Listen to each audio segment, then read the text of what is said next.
mamães e papais. Hoje a gente estreia um bate-papo com especialistas, mas a especialidade hoje é especial porque tem muita dúvida e ela está fazendo parte aqui da nossa equipe, ou seja, ela está trabalhando aqui comigo no consultório e na clínica Vacivita. Então, vou apresentar hoje para vocês a doutora Érica Aguiar, ela é alergista. Obrigada, seja bem-vinda. Ela é alergista tanto para adulto quanto para paciente pediátrico, ou seja, adulto e infantil. E hoje eu te chamei aqui para, não vou te metralhar de pergunta não, mas umas 4 que sempre acontecem dentro do consultório da pediatria. Muito obrigada, Amanda, é um prazer estar aqui, tanto trabalhando na Vacivita, como hoje para esse bate-papo. Vamos lá. Legal. Obrigada. Vamos na primeira pergunta, assim, por que é tão comum hoje em dia as crianças apresentarem tantas manifestações alérgicas? Dermatite atópica, alergia alimentar, rinite, né? Por que hoje está tão comum esse cenário? Realmente, observamos que muitas crianças têm diferentes tipos de alergia ao longo da vida. Isso tem até um nome, nós denominamos de marcha atópica, tá? Atopia significa alergia e marcha faz referência a esse percurso que a alergia segue ao longo da vida desses pacientes.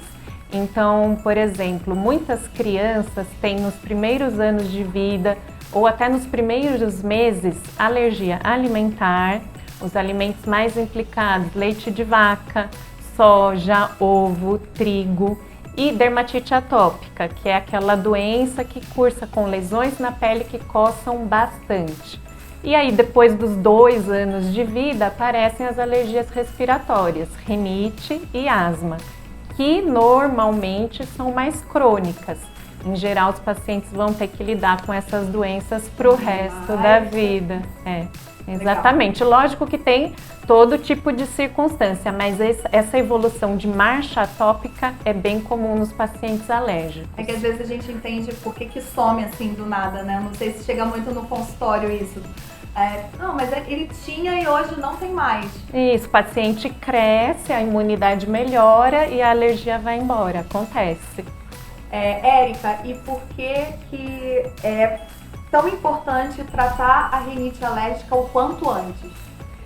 Rinite é muito frequente, quase 30% das crianças têm rinite, mas ela é uma doença que não ameaça a vida, então a gente se acostuma com os sintomas de prurido, coriza, nariz entupido, tá? Prurido é coceira? Coceira em nariz, olhos, ouvido, garganta.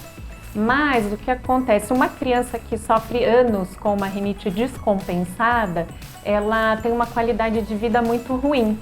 O sono fica prejudicado, as atividades do dia a dia. Então, por exemplo, na escola, ela não consegue se concentrar porque não dormiu bem ou porque os sintomas estão incomodando. Isso acontece. Por exemplo, atividades do lazer atrapalha muito. E uma rinite descontrolada, ela é um fator de risco para o aparecimento de asma. Essa sim é uma doença grave que pode levar a internações, sequelas pulmonares, até a óbito, né?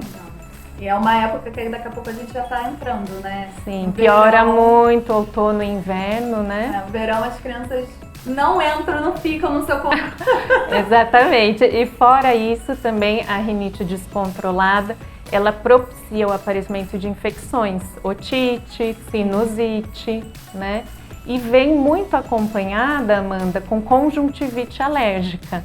Então, e o pessoal também confunde com conjuntivite, já quer tratar com colírio, com antibiótico, né? Que é muito comum também para essas crianças que têm esse quadro, né? Sim.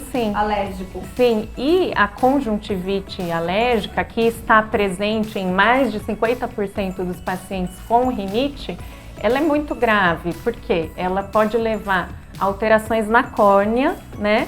E uma criança que passa anos coçando os olhos pode ter ceratocone, que é uma doença que pode levar a cegueira até. Caramba. A gente tem que se atentar nessas consequências, né? Sim, É sempre sim. assim. São muitos riscos. Então, quanto antes tratar a rinite, melhor para prevenção. Legal, muito bom. Érica, essa pergunta eu acho que 90% das mães que estão assistindo com certeza já fizeram essa pergunta pro pediatra. Tem muita mãe que chega no consultório e fala que queria pedir exame de alergia, né? Ou por algum fato que tenha realmente algum componente alérgico a essa criança, mas é 90%. Eu queria pedir exame de alergia. E aí, o que você, como especialista, você recomenda? Puxa, seria ótimo, né? Mas não é possível fazer assim, um check-up de alergia, né? Para descobrir se o filho tem alergia a alguma coisa. Na verdade, o que vai indicar isso é a história clínica, tá? Então, o exame ele existe, ele é muito útil, tanto o exame de sangue como os testes alérgicos. Que no caso é aquele da pele. Isso, que a gente faz aqui no braço do paciente. Mas ele tem que ter uma indicação criteriosa. E tem uma idade? Porque isso também é uma coisa que me perguntam sempre. Não, meu filho tem 1 ano e 6 meses, mas aí falaram que só pode depois de 2 anos, ou então um bebê de meses. Tem alguma idade assim? Limite? Não. Se tiver uma história indicativa, o bebê com alguns meses de vida já pode fazer esse tipo de exame. O que eu tenho visto é que assim, muitos pacientes fazem esse exame, são solicitados esses exames desnecessariamente para muitos pacientes e isso gera medo, insegurança na família, principalmente com relação aos alimentos, porque daí o exame de sangue vem positivo e nem sempre é uma alergia. Às vezes é só uma sensibilização. O que é isso? É a produção de anticorpos daquele paciente contra aquele alimento, indicando que ele já entrou em contato ao longo da sua vida com o alimento. Mas se ele come e não tem nenhuma reação, ele não é alérgico. Não significa que ele é alérgico. Não. Nossa, doutora Amanda também aprendendo aqui. Não, mas é muito legal a gente fazer esse tipo de conversa, porque às vezes foi o que você falou, o que mais gera é essa angústia por parte dos pais, né? Sim. E aí pega o exame, lê, fala pronto, é alérgico a ovo, é alérgico a isso. E às vezes nem sempre também. E o fato também dessa criança que já tem rinite, né, e tá tomando sempre uma medicação, isso influencia também no exame? Tipo, ficar tomando um antialérgico. E aí vai e colhe o exame. Tem alguma... Altera esse exame, de fato? Para exame de sangue, não. Mas para o teste, a gente pede que 1 semana antes o paciente não esteja usando antialérgico. Legal. Isso é importante. Isso é muito importante. Sim. Legal. E isso que você disse da angústia da família, porque assim, de repente vem positivo, aí a família fica com medo, né, de liberar aquele alimento para a criança, gera às vezes uma restrição alimentar desnecessária.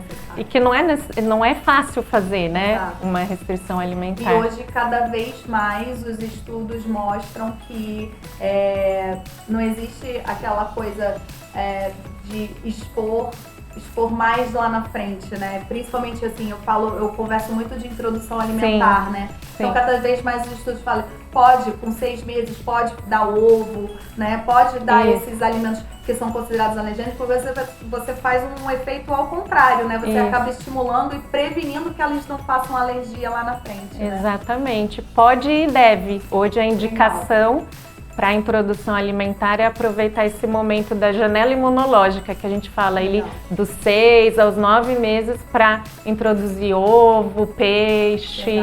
É isso mesmo. Muito bom. Bom, última pergunta, não é para você não voltar, porque eu sei que é uma pergunta meio polêmica, mas que todo mundo quer saber e eu acho super importante você falar aqui nesse nosso encontro. Alergia tem cura, afinal de contas?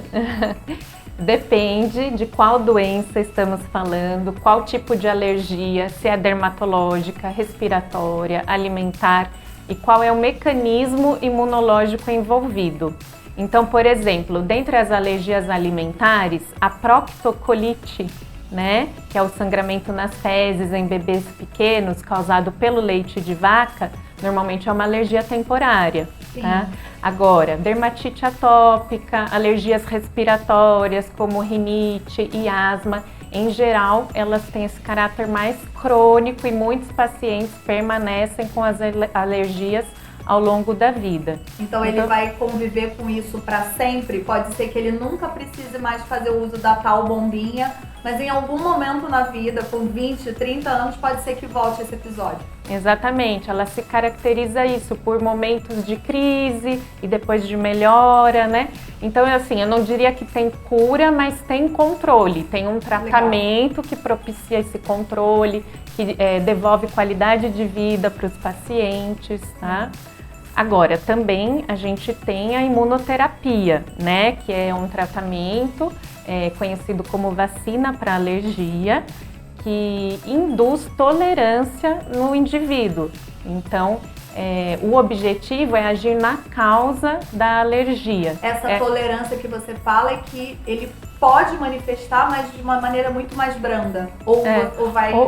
Muito mais branda ou não manifestar. Ou não manifestar. Exatamente. Legal. A gente usa para rinite, asma, dermatite atópica, em alguns casos, picadas de inseto, conjuntivite alérgica. Legal. E é um tratamento assim que vai propiciar esse controle, às vezes por anos, desde que o tratamento é suspenso, e pode até levar à cura.